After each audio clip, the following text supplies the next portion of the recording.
Welcome to the Dylan Experience. Today is episode 77, and I've got a special guest for you today. But before we get to that, make sure you like, subscribe, do whatever you need to do to follow the channel, and let's get into it. My guest today is an award-winning lawyer and mediator who has mediated thousands of conflicts. His calling is to serve humanity by focusing on helping people resolve deep interpersonal and ideological conflicts. He is an award-winning author of 3 books, a teacher, speaker, and a trainer. His 4th book, De-Escalate, was published by Beyond Words Publishing in September of 2017, and De-Escalate is now in 4 languages and in its 2nd printing. He's the co-founder of Prison of Peace and the creator of the Noll Affect Labeling System. In 2012, he was honored by California Lawyer magazine as California Attorney of the Year. And so I am excited to have with me today, Doug Noll. Did I say that right, Doug? You got it, Dylan. Thank you. Great to be here. Absolutely. How are you doing today? I'm doing really well. Just got off a 2-day little holiday with my wife's 51st birthday. We went across the mountains through Yosemite. I live very close to Yosemite National Park. We drove all the way through the park over to the east side of the Sierra Nevada and spent 2 days over there, and drop dead gorgeous fall weather. The leaves are starting to change over on that side of the mountains. So 7,500 feet. It was beautiful. It's awesome. Well, Doug, why don't you, tell me more about how you got into the business, the books, the speaking, everything, all of it. You tell me. Kind of start with your story. Give me whatever you need to get us to where you are now. Sure. So I was born in 1950. I'll be 72 years old in a couple of weeks. I was born, however, with a lot of disabilities. I was born partially blind, partially deaf, 2 club feet, bad teeth, left-handed. I was a mess. Anything else? I wasn't so severe. Pardon me? Anything else, or is that it? Those are the big things. I couldn't walk until I was 3 years old. And in those, so I wasn't so severely disabled that they had to put me away somewhere. No. Because I also was gifted with a pretty strong intellect. But the problem I had was that nobody knew what to do with a kid like me, and so consequently, I didn't get any serious. Although I grew up in affluence with loving parents, nobody knew how to give me emotional support, and they basically told me, "Suck it up, Buttercup, power through it." And so I powered through a lot of physical pain, and along with that, a tremendous amount of emotional pain. And really, the only way I could deal with it is just to become arrogant. I was really super smart.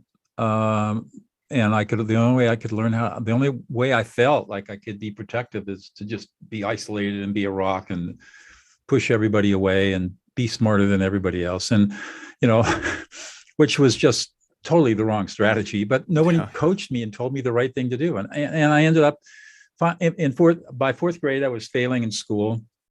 Nobody could figure out why until a nurse finally got the right idea to test my eyes. In those days, they didn't test eyes or hearing like they do today. Right. All of a sudden, they realized I've got 2400 vision. So I get these big black Coke lens glasses, right? I'm already a buzzkill with everybody. Now I'm really a buzzkill because I'm a total nerd. Yep. And I advanced 3 grade levels in 1 year, and all of a sudden I realized, not only is this kid disabled, but he's really smart. We have no clue what to do with him. So somehow I managed to survive high school and everything with all the usual turmoil and problems, mine compounded by all my stuff. And I was accepted and attended Dartmouth College.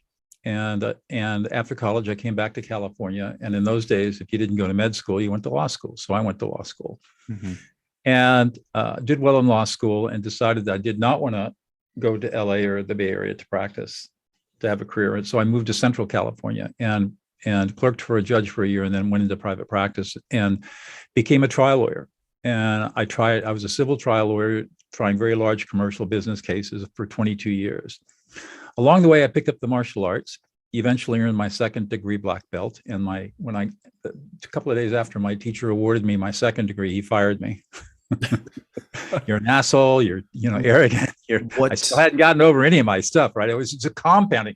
Now I'm a 2nd degree black belt and a trial lawyer and arrogant and super smart. It was a mess.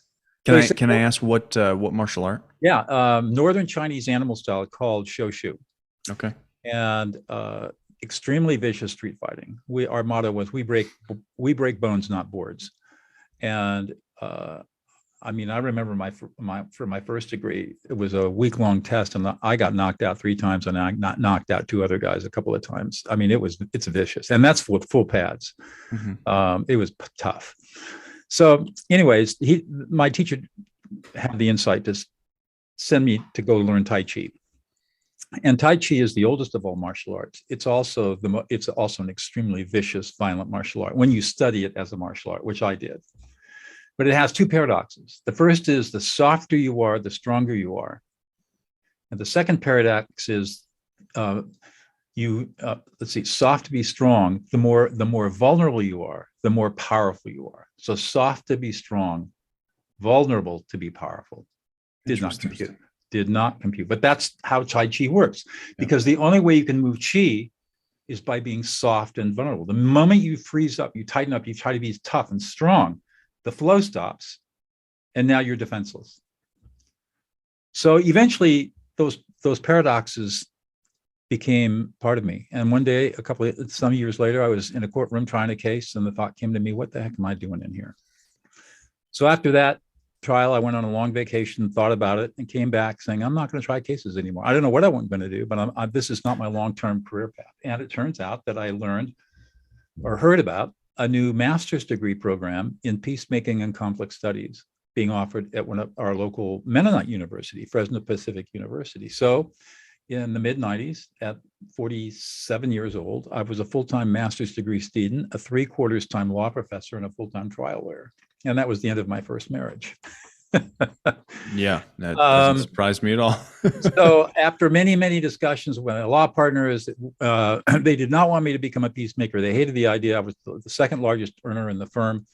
They did not like to see the golden goose walk away from all this. And basically, they gave me an ultimatum. I called their bluff and walked out with 1 week's notice, leaving $10 million on the table. And started my own mediation and peacemaking practice in November 1st, 2000. And started mediating cases. And I really worked on cases I really loved working on non-litigated cases where relationships were at stake. There was a lot of money at stake, but relationships, like family business conflicts. I worked in a lot of family or agricultural family business conflicts. I worked in a lot of firms where partnership were fighting with each other, and very difficult work. And the one thing that I did not have was a way of calming down angry people. And I'd taken every listening course, anger management course I could find, and none of it worked. It was most of it was all bullshit. But during my master's degree studies, I'd gotten into neuroscience. And so I was studying neuroscience and the neuroscience of emotions, and really picked up a lot of knowledge about that. And one day in 2005, in a very difficult mediation, the thought came to me, listen to the emotions instead of to the words. And it worked like magic. I had these people who wanted to kill each other at the beginning of the mediation. At the end, they were a divorced couple, and at the end, they were walking out holding hands and had lunch with each other and settled their case in like 5 minutes after they de-escalated. So that got me on the path. 2 years later, Matthew Lieberman, a neuroscientist at UCLA, came out with a brain scanning study that showed why this technique, this affect labeling, worked. And so I began to teach it and write about it. And I had a lot of skepticism because it's so counterintuitive and counternormative to what we know.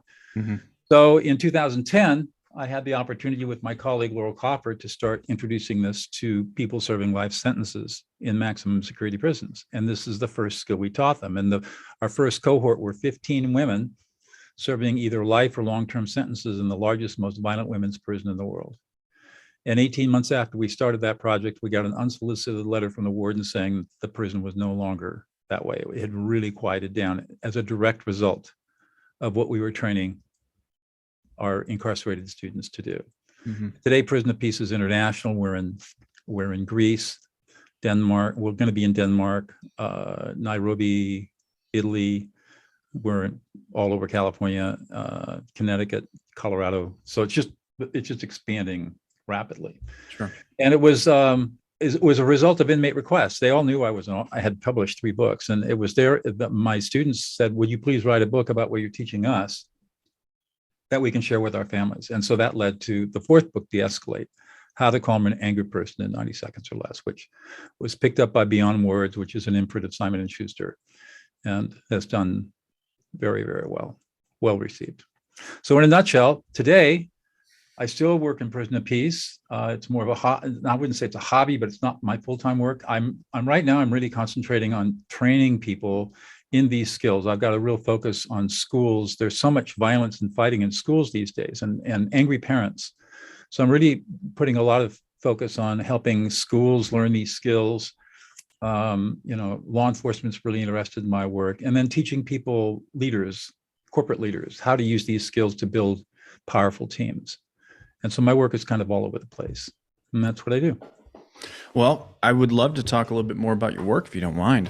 Absolutely. You know, the affect labeling system, I'm curious about. Can you kind of explain just briefly what does it mean? Basically, the only way that I have found to calm an angry person rapidly is to reflect back to them their emotional experience in the moment. And that process is technically called affect labeling. Essentially, it's emotional reflection. Sure. And here's where it's very different from what everybody's learned. The old Thomas Gordon technique of active listening, he was the one that coined the term active listening in 1956 in a chapter that he contributed to Carl Rogers' last book, Carl Rogers being the great 20th century humanist psychologist. And Gordon had a lot right, but he had a lot wrong too. And unfortunately, the human potential movement picked up on his stuff in the late 50s and early 60s and completely misconstrued what he was saying. And so it got perverted into this, what I think you're feeling is X, where it's an I statement, it's a passive voice I statement followed by some sort of statement, which we all know angers people when they hear this very patronizing, manipulative, what I think you are, what I heard you say, or what I think your feeling is. So using I statements to reflect back doesn't work.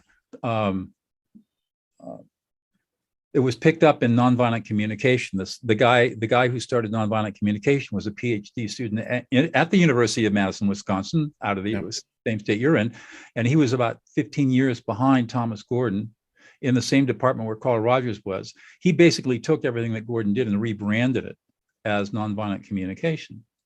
And today, if you look at the nonviolent communication formulas and you compare it to Gordon's formulas, it's almost exactly the same. They're almost identical. They're just, the NVC stuff is just, it was rebranded and marketed in a very different way. But it's just as ineffective for de-escalating angry people. So that stuff didn't work. And then, so I discovered how to listen to emotions. And then all of a sudden, this neuroscience study comes out 2 years later out of Lieberman's lab at UCLA that shows exactly why it works the way it does in the human brain. As it turns out, you can't be immune to this. It doesn't matter what culture you're in. If you have a relatively well-functioning human brain, I mean, relatively well, this works with Alzheimer's people. It works with autistic children, people on the autistic spectrum, Asperger's. It works with every personality disorder except the overt maladaptive narcissist. I don't think it works so well with those people. But I don't think much works well with those people. Exactly correct. But, and I'm not an expert or anything. Well, your observation is correct. But because our brains are built in a very particular way, when we reflect back somebody's emotional experience with a you statement, it has the effect of automatically inhibiting the emotional centers of the brain, primarily the amygdala, and at the same time activating the right ventrolateral prefrontal cortex. And that's what Lieberman's brain scanning study showed. Oh, go ahead. So for example, you're talking about replacing I with you in the conversation. So it's more like I would say like you seem angry or you feel angry. How would you say it? Correct. Hey, Dylan, man, you are really pissed off. You're really angry. You feel completely insulted and disrespected. You don't feel listened to. You don't feel appreciated. You don't feel supported. Yeah. And exactly. Yeah. You're anxious and worried and concerned. Sure. And you're a little embarrassed about all of this. And you're sad. You're losing all your connections. And you don't know why. This is what really concerns you and confuses you. And you feel completely abandoned and betrayed and unloved. Makes sense. So I think I love that. Like I use that religiously in my own practice. I think the trouble that I see is not that it's not necessarily that it's ineffective in use. It's that not everybody recognizes emotions very well Exactly in correct. the ability to reflect them. So do you have, Yes. how do you deal with that? So let's talk about the problem. The problem is that we live in a society that is built on the myth of rationality. For 4,000 years, we've been taught that what makes human beings different from other animal species is reasoning and rationality. Aristotle just came right out and said it. And neuroscience teaches today the exact opposite. We are not rational beings. We are emotional beings with small moments of rationality. But because we have been fed this myth, this lie for so long, it has permeated every aspect of our culture. So emotions are weak. They make you vulnerable. They make you exploitable. You can't be a manly man. Pull up your big girl panties. Don't be irrational. So we have all these pejoratives around emotional experience. And as a result, by the time most people stop emotional maturation at 6 years old. Mm-hmm. And they grow up to be adults, physical adults, and they learn all these ways of creating this thing around them that makes them look competent. But really inside, they have the emotional maturity of a 6-year-old because their parents were emotionally immature and invalidated them and abused them, even in the most loving families. And it stopped the growth process and the development of the emotional centers of the brain. As a result of that, people did not learn emotional competency. And now we get into a different problem. And that is that our brains can only deal with structured data. If it's unstructured data, our brains will ignore it because dealing with unstructured data takes too much work. It's too hard. So explain the difference between structured and unstructured for me. Sure.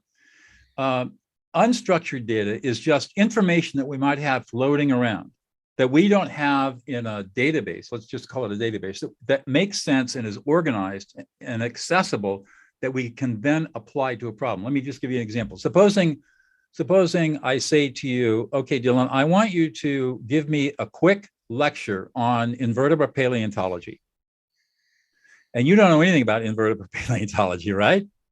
Not much. To mention the fact that the whole idea of invertebrate paleontology is nonsensical because invertebrates don't have bones. So how can they have fossils, right? So you would, but if you knew how to structure data, you would say something like, all right, so I've got to answer Doug's question, but the first thing I'm going to do is say what, and then I'm going to answer the question, what if, and then I'm going to answer the question, what is.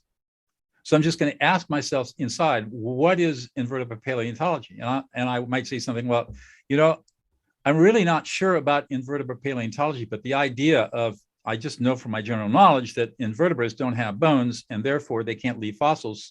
So the idea of invertebrate paleontology must be an extremely difficult subject because we have no fossil records upon which to base any conclusions. But what if we could develop some kind of science that allowed us to look at the residue of invertebrates living millions of years ago that would give us an insight into the invertebrate life?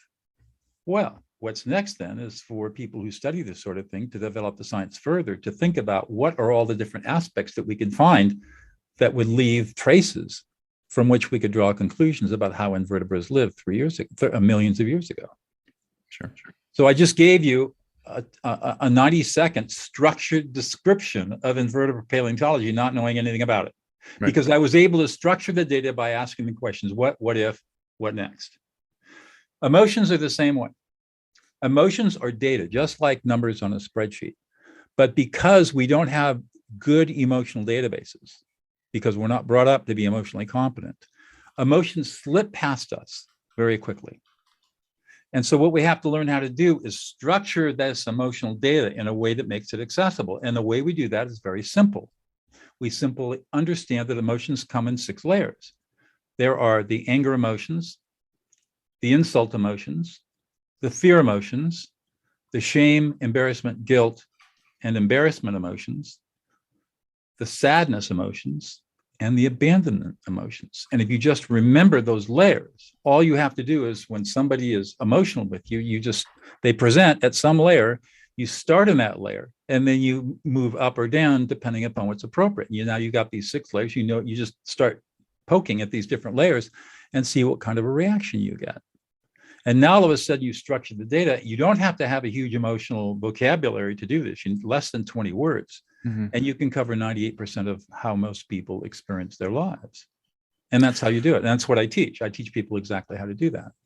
Do you find that you're teaching people more what emotions are and how to define them than you are how to actually talk to each other? I do both.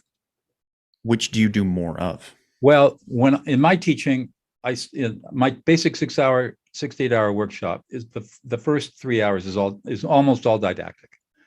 And in that, I talk about the myth of rationality. And then I look at our typical responses to emotions and why they didn't work. And then we get into a definition. Okay, so what are emotions? And I have my definition here. It's long, so I've got to keep it in front of you. So emotions are biologically based patterns of perception, experience, physiology, action, and communication that are culturally created in our brains. And that's what emotions are. We are not born with emotions. This really blows people away. We are not born with emotion. Your little 4-year-old baby that you got does not have emotions yet. She is born with affect. And affect are the physiological responses that she has to her environment. And she has 9, if you follow the Sylvan-Tompkins model, which I do, 9 basic affect. 2 positive, 1 negative, 2 positive, 1 neutral, 6 negative. In emotions, imagine those as a palette of colors. Mm-hmm. At about 18 months of age, she's going to have to start learning as she starts to verbalize and start to begin talking. She's going to have to start learning how to take these affective experiences that she has and create emotional words that link up to the experiences that she's having. And that's the beginning the process of emotional maturity. And as she gains more and more experience in life experience, assuming she isn't shut down by 6 years old, mm-hmm. she'll be able to develop this rich database of emotions that will describe with significant granularity exactly how she is feeling. And what the studies show is when she's able to do that, she has very high degrees of emotional intelligence. Whereas people who are not able to do that, most people can only say, I'm happy, sad, or pissed off. That's very low granularity and very low emotional intelligence. And simply, it's a matter of learning how to do it. And if you're with gifted parents who can teach a child, coach a child through emotional development, they develop this. And if it's not that way in the family, and in many families it's not, then the children do not develop emotional intelligence and they suffer as a result. And this is a key part of emotional intelligence training. I say, if you're going to get emotional intelligence training, which by definition is wrong because you can't learn emotional intelligence, you can only learn emotional competency, always ask the teacher or whoever's providing the course for a definition of emotion. That's a remarkable. You've definitely opened my perspective on emotion, because I've always looked at emotion as data. Essentially, it's data that we receive. I've always kind of looked at it from the perspective of Alan Watkins. I don't know if he wrote the book Coherence, energy and motion, right? So emotions are energy and motion. And I've always liked that, but I really, I might have you email me that definition, because I want to ponder that, because I like it. Very interesting. Very interesting. It is. And and it's not my definition. It comes from neuroscientist Lisa Feldman Barrett at Northeastern University, sure. Who's a brilliant neuroscientist. And her constructed theory of emotions is really amazing. There are 2 big implications, one of which I've already talked about, which is we are not born with emotions. We have to create them. And the second is... That is fascinating to me, to be honest. And once you understand that, then everything else starts to make sense. Yeah. The second really important point is emotions define culture. We have emotions here in North America that do not exist in Finland. And the Finnish people have emotions that do not exist here in the United States. If you go to the Czech Republic, they have emotions. Can you give me an example? I'm really curious about this now. Yeah, so I don't have the exact words for it, but the Finnish have a word that describes an emotional experience when there are a group of people in the wintertime. A bunch of people are around a fire and they are socializing, and they're close friends. There's an emotional experience that happens. They have a word for that because it's very important to them. We don't have any word like that would describe that emotional experience. We have had experiences where we're sitting around a fire with friends and we're having fun and maybe bonding, but we don't have a specific word that describes the shared emotional experience that we're having when we're sitting around a fireplace in the middle of winter. Yeah. And so emotions are defined by culture, and culture defines emotions. If you want a definition of culture, it's based on emotion, not based on ethnicity or language or color of skin or religion or any of that stuff. Culture is simply how a group of people create and define their own emotional experience as a group. That is what true culture is. So Feldman-Barrett's definition is profound in the implications that it has for not only this kind of work, but also in sociology, political science. I mean, we look at emotions as being the underpinning of all culture. Yeah. And how a group of people define emotions tells us who they are as a people, or as a clan, or as a family. Can you read the emotion definition again one more time? I just want to hear it again. Right. Biologically based patterns of perception, experience, physiology, action, and communication that are culturally created in our brains. That's really interesting. You know, I come from the sociology background. I did an undergraduate degree, University of Whitewater, and then I went to University of Milwaukee for my graduate and never finished my last semester because I went to Afghanistan. One of the things that I always struggled with sociology as you know, as a field, was a lack of depth in truly discussing the idea of violence. And I think this really makes some connections for me in terms of why. Because when we talked about culture, we didn't talk about it in terms of emotion. And I think I've always looked at culture with some form of understanding that emotion was like an underlying or a foundational aspect to it. But I don't think I ever made the connection. I'm really grateful for having you on to do this now, because I don't think we have a good way to have conversations surrounding violence without underpinning it with a cultural understanding focused around emotion. And I find that remarkably fascinating right now that I'm putting those two things together. I feel like I should be taking so many notes. I don't ever listen back to episodes, but I think I'm going to be listening back to this one, so I don't forget these ideas, because this is really interesting. Well, thank you. And you can understand as a peacemaker, a lawyer turned peacemaker, why this would be so important. Absolutely. In my work, and understanding that the roots of violence are all emotional. Mm-hmm. Absolutely. And when you look at all the school shootings and mass shootings, it's all emotional. Yep. We're dealing with really emotionally troubled people, deeply emotionally troubled people. Yep. And so the politicians and everybody wants to say that this is evil and, this is horrible. It is horrible. It's not evil, because we're simply dealing with a brain, a really deeply dysfunctional brain. Speaking of that, you said myth of rationality, and a long time ago, I had kind of redefined rationality myself, and I had always looked at it as, to me, rationality is the idea that everything you've ever felt is real. It's perceived as real. And so rather than it, you look at it as a myth, and I also do in essence, because just because you rationally look at things and everything you see and feel is real doesn't mean it's good, right, correct, legal, all of the things doesn't mean it's an actual reality that persists between everyone. Right. It's subjective.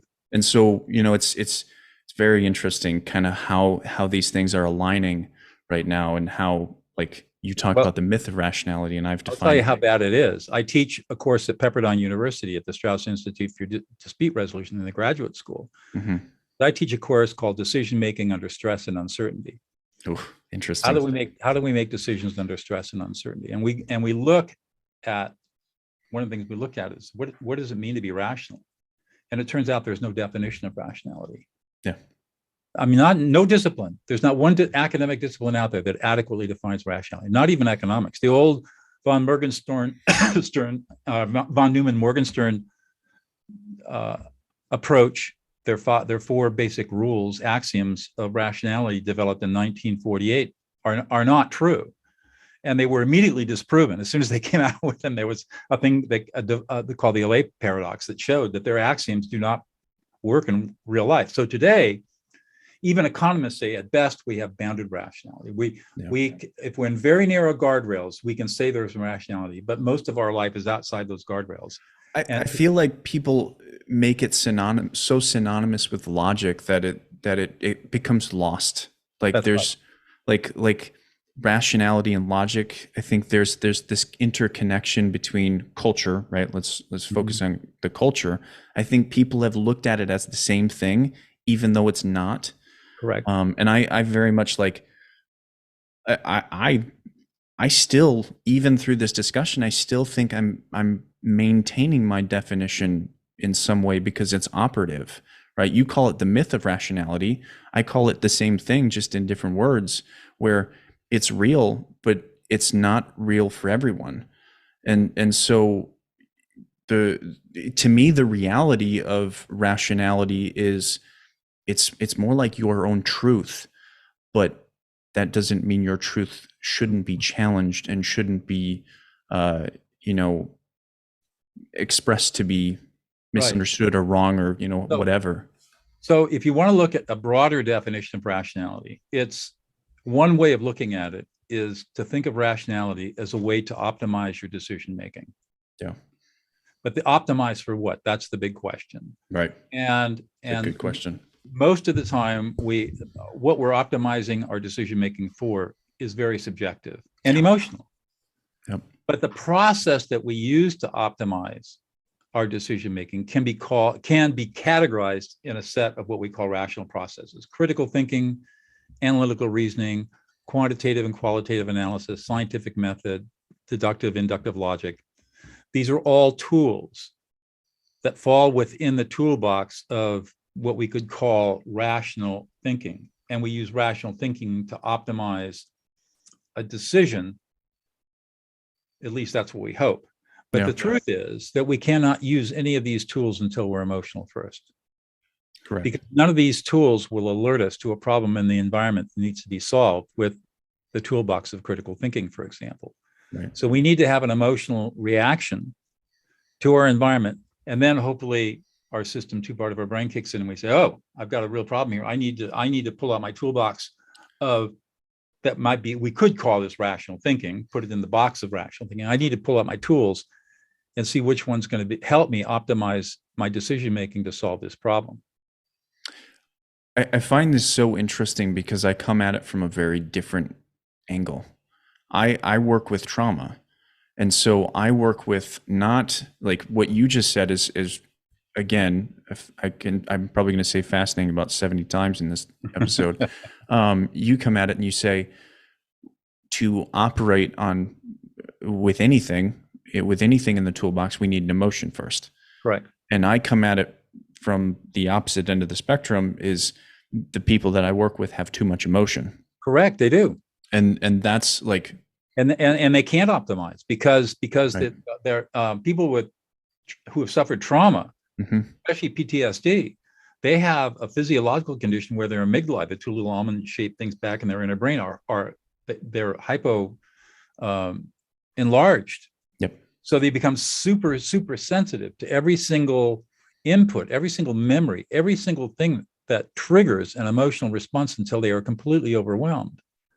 and they can't think, and they can't Yeah. they can't apply system two thinking because their brain is on constant overload. Right. And they're just buried. They're buried in this stuff, and it's obviously hugely debilitating. Right. It's constantly disconnecting the neocortex. That's correct. And so the beauty about affect labeling is that if you take one of those people and you start affect labeling, what you're literally doing is lending your prefrontal cortex to them for the time it takes them, the 90 seconds or so that it takes them to get their prefrontal cortex back online, and they regain control, and then they immediately calm down. Now, that doesn't mean it's permanent. You have to do this over and over and over and over again, and then teach them how to affect label themselves, which means they have to learn how to be able to recognize their own emotional experiences as they arise, and then label those emotional experiences. Yeah. And over a period of time, and that's the work. That's the work, and it's not always easy, and it's certainly not fast, but it is effective. And I think one thing that's so understated, it's not always something you can do by yourself. Nope. And that's what I think is so important right now. And what we just said, all the things that we just said, if there's something that people take from this, it's that if you're going through something remarkably traumatizing to a point where you have PTSD or you have CPTSD, or you have something worse, you may not be able to actually do the work by yourself. Not in the beginning. Exactly. You need somebody to help you. Your brain is so overstimulated by the emotional neural circuits in your brain are so active that they basically crowd out everything else. And so you're a slave to your reactivity. That was me for 20 years. Yeah, you're a total slave to your activity. And so what you have to learn you have to have somebody help you redevelop control through your right ventrolateral prefrontal cortex. And in my opinion, not being a therapist or a counselor, but as a peacemaker, what I've seen in my work is that when you start affect labeling people, they do calm down. You can't help yourself. You have to calm down. I mean, there's no if or maybe. It happens because that's the way the brain is hardwired. You calm down. Now, maybe you're only going to be calmed down for a minute or two, but at least for that minute, you're calm. And then in that minute, you can exert some conscious control over what's going on. And maybe you re-escalate again, and then you have to be calmed down. And this may have to be reiterated 20, 30 times a day over 10 years. And so you finally start getting control.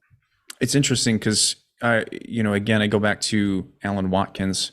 One of his biggest things was breathing, right? And so instead of affect labeling, it was consciously developing a rhythmic way to manage heart rate. Does he talk about the polyvagal system? No. All right. So see, I mean, a lot of these guys are just ignorant about the science. So the reason the breathing. Well, this was probably 15 years ago when he. Yeah. Okay. So there's a guy not too far from you, out of University of Illinois, Chicago, Stephen Porteous, who has spent his life studying the polyvagal system. The vagus nerve is completely independent from the central nervous system. And it basically is a direct connection between the brain centers and all of our viscera, including lungs and diaphragm. One of the few things that we can really control is our breathing. We can consciously control our breathing.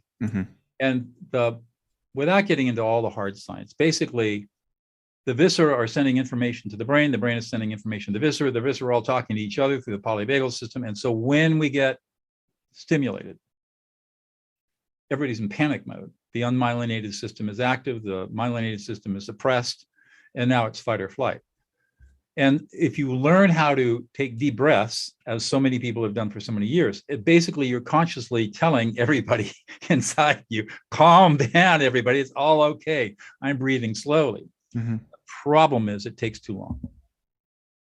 You can do deep breathing, but it's going to take at least 10 or 15 minutes of deep breathing with no other stimulation around you before you will come out of that fight or flight response. So yes, if you've got the time and you're in a quiet place and the stimulus that caused the problem in the first place has been removed, you can calm yourself down, but it takes a long time. And so for the kind of work that I do, where I'm engaged in high conflict, high emotions all the time, telling people to take a deep breath is like. Yeah, it requires some trust to be built if you're. Well, not only that, but I don't have time for them Right. to go outside and take a deep breath, because I'm getting paid a lot of money to help them get settled down so they can solve the deeper problems underlying their conflict. Sure. But when I affect label them, it causes almost an instant calming effect. And that's what Lieberman's study shows, why that works the way that it does. So I don't tell people to take deep breaths. I just calm them down. I just label their emotions, wait until I get the involuntary response. And yeah, it's right. Damn right. That's the way I feel. Just like you did a little while ago when we did the demo. Yeah. They will do that automatically. Okay, so now I've calmed them down. They'll be calm for 3, 4, 5 minutes until they get escalated again. And then I got to calm them down again. And it's just an iterative process. But there is no other, at least I have not found any other effective process for getting highly emotional people settled so that they can engage in some kind of serious problem solving. Yeah, I don't disagree with you. And all the bromides I read out there, go out on the balcony, take a deep breath, take a walk. Yeah, all that works, but it's not practical. Not only that, but if you get escalated yourself, you got to have the presence of mind saying, you have to be sufficiently self-aware to say, I'm really pissed off and escalated. I got to go do some deep breathing to calm down. Right. Most people don't have that control.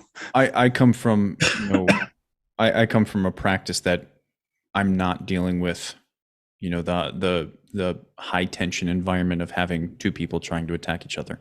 Right. I'm in the realm of, we have time, and we're using this as a long-term guidance tool to manage heart rate, manage, right, system itself. You have another person that's also kind of giving you that affect labeling, as right, well as, it's a tool on top of a tool. There you go. So what I think I would do if I were in a counseling situation is I would affect label.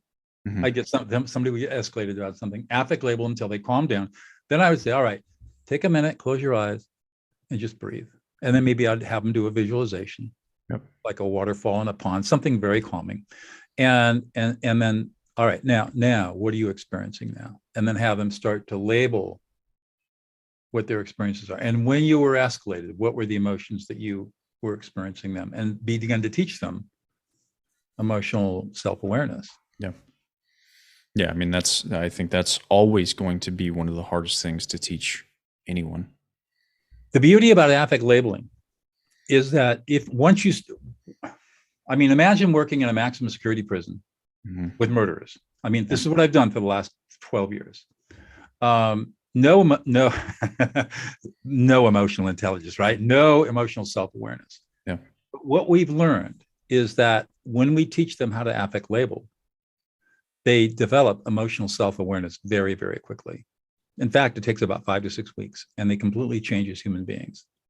Because as you learn how to structure emotions and read other people's emotions and reflect them back, you are now building up your own emotional database. And you're building your own emotional self-awareness and your own emotional self-regulation. And it all happens automatically. Every time you affect label somebody, you're reprogramming your brain in a positive way. And it doesn't take years. It takes literally weeks for you to start seeing profound shifts inside yourself. And that's why this stuff's so powerful. Yeah. It's very interesting. Like when you say you've worked with murderers for the past 12 years, yeah, what are there people that can't do it? And describe like what is it like to work with those people? I'm very curious. I haven't run across anyone that couldn't do this. I've run across people who didn't want to do it. Sure. But I have never run across somebody who wanted to learn and couldn't. And I'm talking about men and women, murderers, serving life sentences without possibility of parole in the deepest, darkest prisons in California. Mm-hmm. Pretty dark places. Anyone, I'm convinced that just about anyone can learn these skills and benefit from them. Like I said before, the only personality type that I don't think this will work with is the overt maladaptive narcissist. And we had one student out of the 20,000 that I've worked with over the last 13 years who had that personality disorder. And he's the only student we've ever kicked out. Interesting. Just one. Yeah. And we worked and we could not get him to come around, and we finally said, this class is not for you. You're excused. But that was after working with him for 2 years. Yeah. Hey, you can't say you didn't give him a shot, right? Oh man. Yeah. And that's the only one. Everyone else has succeeded. We have over 6,000 of our students that have been released on parole in California. Not one person has reoffended. Not one of my students has reoffended. So what does this process look like for people that step into the affect labeling, right? You're teaching them, and let's focus it on prison specific. If an offender, you come to an offender and you start having this conversation, what does it involve? Like how many visits, how many weeks? The curriculum. Sure. Well, the original curriculum that Laurel and I devised was a 12-week curriculum from start to finish. And we about killed ourselves doing it that way. But we did it for 6 years that way. First in the women's prison, and then that prison was repurposed to a men's prison. We came back and trained the men. And we didn't know whether there would be a difference between the women and the men. And essentially they were the same. I mean, they all responded amazingly to this teaching.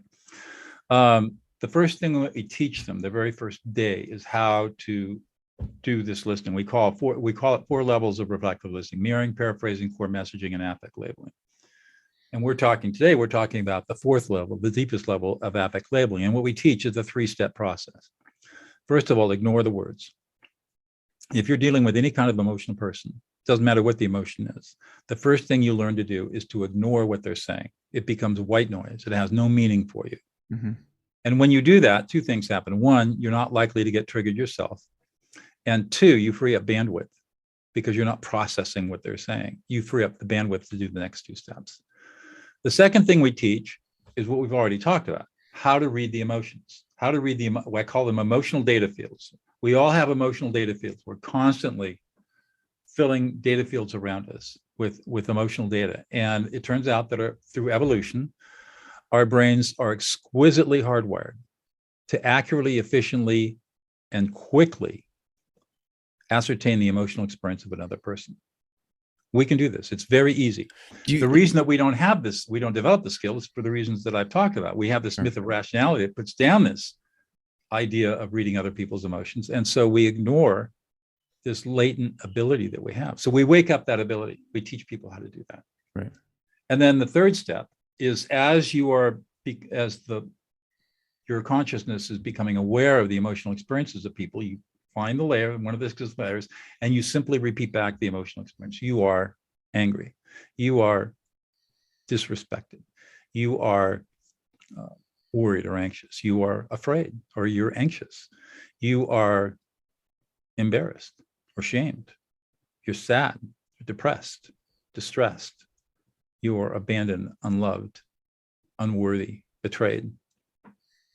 And so, like I said, with the 20 different words describing these different emotions that people have, we cover the gamut of the emotional experience, the human emotional experience. Mm-hmm. And it works and extremely powerful. So all they have to do is get the layers figured out, understand the 4 or 5 words that we use in each layer. And, they have it in front of them as a cheat sheet in the beginning until finally, and they memorize, they learn it. They don't even memorize it. They just learn it. It becomes so easy after a couple of hours of practice. Right. And then they've got it. And now they start practicing it. And so whenever they're confronting somebody who's upset or emotional, which is all the time in prison, they start just affect labeling people. Everybody simmers down. Problems can get solved once they simmer down. That's very interesting. Do you, I'm curious, like what is one of your favorite kind of either success stories or stories that involve all of this? Like what's one of your favorite kind of stories? I'll tell you the first story. Sure. Oh, the first is always the most memorable, right? Yeah. So Laurel and I were in our 5th week of training at Valley State Prison for Women in 2010.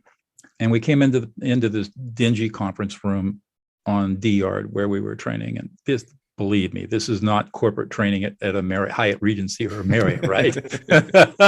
It's about the worst teaching environment you can possibly imagine. And we're both law professors and used to doing corporate trainings in high-end places. And this is so far from that. It's unimaginable for most people. Yeah. But we go into this conference room and one of our students, Sarah, is sitting over in the corner, and we get there early, and she was there even earlier, and she's sort of very quietly sobbing in the corner, and we see this. And Laurel, very concerned, we go up to her, and Laurel kneels next to her and says, "Sarah, what's going on?" And we never ask our students for their stories, ever. But Sarah told us her story. She said, "I'm in prison. I'm serving a 25 to life sentence because as a drunk driver, I killed a family of 4, automobile accident. And I came away without a scratch. And when I went to prison, I had to give up my 3-year-old boy to my sister to raise. And I've written him a letter every single week for 18 years. I've never heard from him. He's never come to visit. I never communicated with me, not a phone call, nothing. The only way that I even know what is going on in my son's life is by what my sister tells me in our weekly calls and letters." So earlier this week, or late last week, after our last lesson, I decided to write a letter along the lines of what you've been teaching me. And instead of writing about myself and what's going on in my life, I decided to write a letter imagining all the emotions that he must have felt over the last 21 years around a mother who's completely abandoned him and is now serving a life sentence in prison, and what that must be like for a young man. Wow. So I wrote this long letter, and I just used you statements like you taught us, and I thought about each of the stages of life. He's a young man now that he's gone through without mom being there for birthdays and soccer games and graduations and all this stuff, and I just thought about it all, and it was a really long letter, and I sent it to him. And today, for the first time in 18 years, I received a letter back from him. And the letter was really angry, which really he had a right to be. But at the end of the letter, he said, "I love you, Mom. P.S. I'm bringing my girlfriend and we're going to come visit you in 3 weeks." And she started crying again, sobbing. Wow. And my jaw dropped. I said, "Oh my God, we have something that was the first time I realized it." You're like, it fucking worked. Well, I knew it worked, but I mean, I got that, but I didn't realize. That was the moment that I realized how profound this work is on other human beings and how it's really changing their lives. Yeah. That was the first time it really hit me at a deep level, that what we're teaching here is really, really deep. You're essentially teaching people empathy. Yes, exactly right. On a level that, many people just don't know how to operate with. And you're exactly correct. And there are 2 kinds of empathy: cognitive empathy and affective empathy. We're teaching cognitive empathy. Mm-hmm.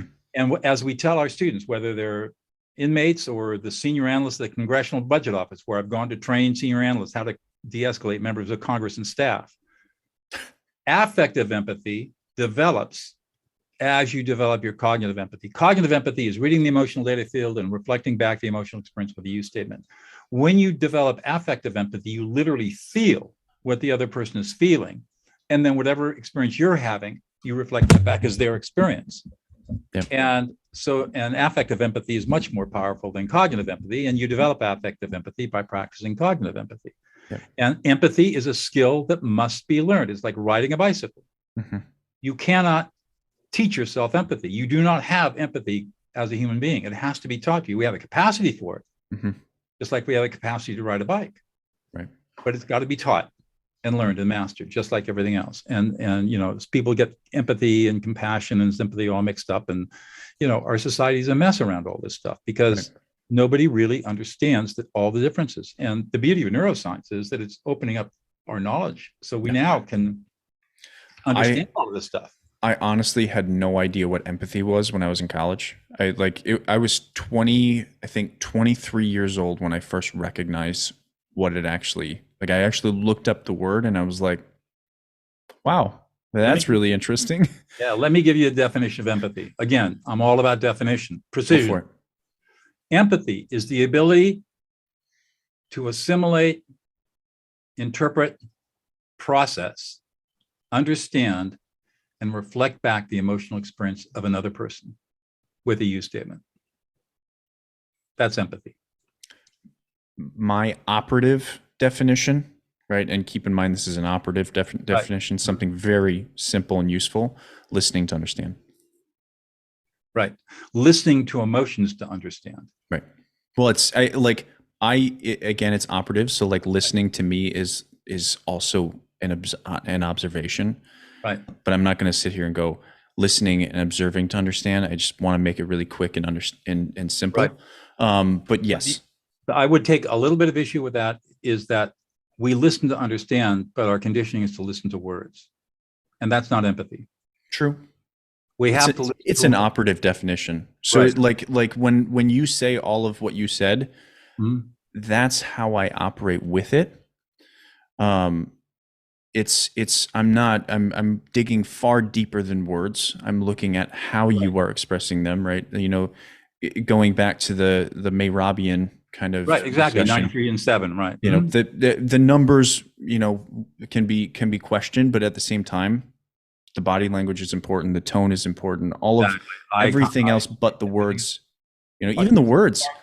Like the interesting thing is, I think the words, not necessarily what words, but repetition of certain words can deliver, is almost like a body language. Well, there's a certain amount there, but I really do believe, and this goes back to evolutionary biology, that our facial expression constitutes 55% of the information we're communicating, and another 37% is our tonality, timbre, pacing, not the words themselves. The words really don't create a lot. And this goes all the way back to how our brains evolve language. We've only, as hominids, we've only had language for 230,000 years. And yet our line has been on the planet for millions of years. Well, how did they communicate if they didn't have vocabulary? Yeah. They communicated through emotion. So how did our brains evolve? Our brains evolved to become highly sensitive to the emotional experiences and expressions of other people. And it's necessary. It's essential. It was essential to forming clans and families and life, and being able to survive in a really adverse environment with food scarcity and adverse weather and lots of predators. Yeah. And so the ability to come together as a clan, as a family, and communicate effectively was critical to our survival. And but before the invention of fire and the rapid expansion of our brain case that accompanied that, or was after that, due to our ability to assimilate animal fat in our diets, it was all about emotional expression. Right. And it still is, and we still have that ability. It has not gone away. Yep. And I think we have like a real opportunity here with things like social media to empower that. Do we use it the right way? Obviously, that can be up for debate. I think there are people like myself, and I don't know if you're on social media, but I am. I tried to utilize it to help teach people exactly what we're talking about here. Obviously, this is going to be on YouTube. It's going to be on all sorts of podcasting websites. But like these are the kinds of conversations that children don't get. And that's something that is highly suspect to me. Why are we not really looking into this stuff as curriculum rather than STEM? Right? I'm not saying that STEM is not that. No, you're absolutely right. Not important, but what's more important? I think creating functional, emotional human beings that have the capacity to communicate with each other is far more important. Because if you foundationally build that into a child, he can go do whatever he wants with STEM, or she. Right. Right. And reading, writing, it doesn't matter. But the ability to have a conversation, it baffles me that we don't have that as a foundational structure in. This is the why the myth of rationality is so horrible. Yeah. Because we have an educational system that's based on this myth that we're rational beings. And so educators feel compelled to look at children as rational beings, not emotional beings. And as a result, they end up only training we have we have many systems in our brain, but for what we're talking about here, we have our default mode or social system, and we have our task focused system. Education only trains the task focused system with all of our critical thinking skills and analytical reasoning and probability and statistics and quantitative, qualitative analysis. All that stuff that's all the STEM stuff. Only trains one set of circuits in our brain. We completely ignore the social circuits, which you're talking about, which is empathy and listening and emotional control and emotional intelligence and all of these things that are far more important to a functioning human being Yeah. than learning how to solve an algebraic problem that our educational system ignores because the myth of rationality says that emotions are bad and we should beat emotions out of our children. Right. And that is the fundamental explanation for 98% of all the problems we have in our culture today. I would agree. It is. I mean, It's quite fascinating. How I'm curious, like, how do you, I'm not sure how much you are on social media and the, the figureheads that you pay attention to, but people like Jordan Peterson, and do you pay attention to any of those people? most, something, I'll be honest, and I'm politically incorrect. I think most of it's all bullshit. I think a lot of these people out there that have built really big social media audiences are not well educated. They've not studied the science. Well, Jordan Peterson is an academic from Canada that is basically a psychologist, I think. Yeah, and I don't have much to do with psychologists. Sure. And the reason is that a lot of, and I'll just say this honestly, my niece just got her doctorate in psychology from a very prestigious graduate school in Southern California. And I started asking her about the kind of stuff that she learned. Mm-hmm. And some of it was really good, but a lot of it was based on knowledge that's outdated by over 50 or 60 years. Right. Psychologists are unwilling to look at the not all, of course, but many psychologists, and especially many professors of psychology, are unwilling to look at neuroscience and understand how neuroscience really tells us what's going on in the human brain. Well, I don't think that's just a psychology thing. I had the same issue with sociology. Yeah, right? We couldn't talk about evolutionary psychology or psychology. That's right, because in academic disciplines, again, very narrow guardrails. Don't dare go outside your academic discipline. But the problem is that when you don't do that, you're not looking at the foundational cause and effect that neuroscience talks about. Yeah. And so psychology is supposed to be about the processing of the human brain. And of course, there are different kinds of psychology, but fundamentally, what is going on up here and what's going on in our bodies at the same time? Yeah. And neuroscience is telling us what's going on. And many psychologists just ignore that. Yeah. And they teach what they learned, which was outdated, unscientific musings of very smart people like Freud, who was totally wrong. There's not one scientific study to support anything that Freud taught or thought about or wrote about. Not one. His database were 18 upper middle class Viennese women, not men, women, white women in Vienna, wealthy women. Yep. That was his data set. And upon that, he built this huge edifice that still controls much thinking today. Mm-hmm. It's crazy. Yep. So people like that, if you got hard science, I'll listen to you. If you don't have hard science, I'm not interested. Well, I wouldn't say Jordan Peterson's he's a guy that looks at hard science, and I don't necessarily look at him as the epitaph for I understand psychology. And he may be a great guy and very smart. I'm just saying that there's a lot out there that's wrong. He approaches he's more political, and I think that's not something that he intended. But he approaches the conversation that the education system and the furthering education system, so universities, are actually quite very much the problem, because they do this echo chamber like discussion on certain topics, and he talks about some of these subjects. And so I was curious if you had ever heard of him or looked into him. I've heard of him. I have not followed him. I would probably speak out of ignorance. I might really like the guy. It sounds like he's got some of the ideas he's got. I would totally resonate with that. Our educational system is screwed up, that it starts at the university, which is a institution that basically has not changed much since the 17th century in terms of its foundational structure. Yeah.